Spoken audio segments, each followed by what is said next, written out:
Hello, everyone. I think I need to take a time out and draw in the dirt more. Perhaps we all do, right? Like Jesus did when the scribes and the Pharisees brought the woman caught in adultery. He just took a deep breath, created a little space, and slowed things down. And what that time out brought was pure gold, timeless wisdom.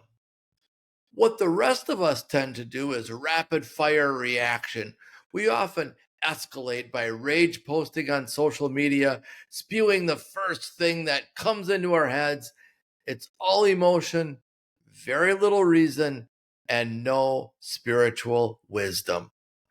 I'm guessing those famous words, let the ones without sin cast the first stone, was not the first thing that popped into Jesus' head.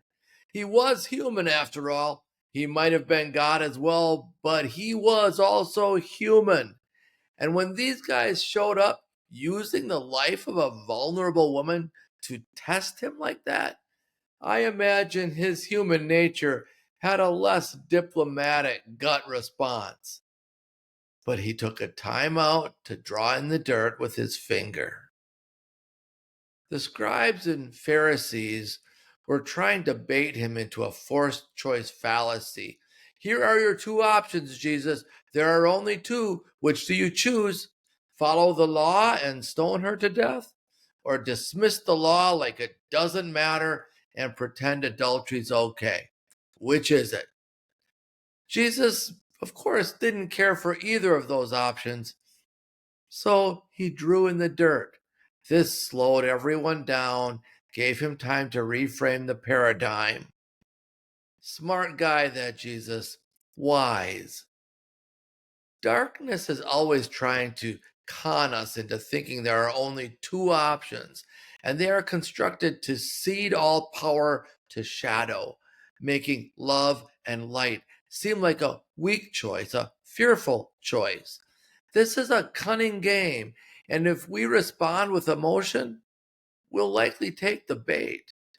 We've been going through this as a nation, as people have told us we must either arrest and deport immigrants or have wide open borders that let criminals and drugs flow across freely.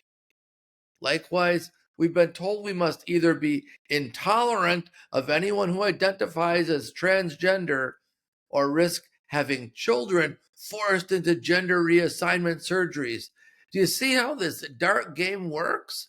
It always advances a forced choice fallacy that gives power to division and makes compassion look weak and maybe even scary.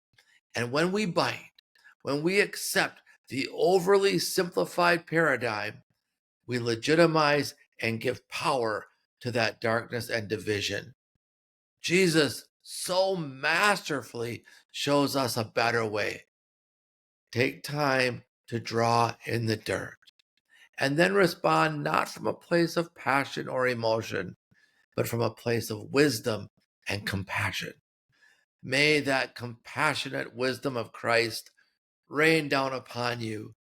May the compassionate wisdom of Christ stir the heart within you. May the compassionate wisdom of Christ flow into the world through you. Peace be with you, my friends. Have a great week.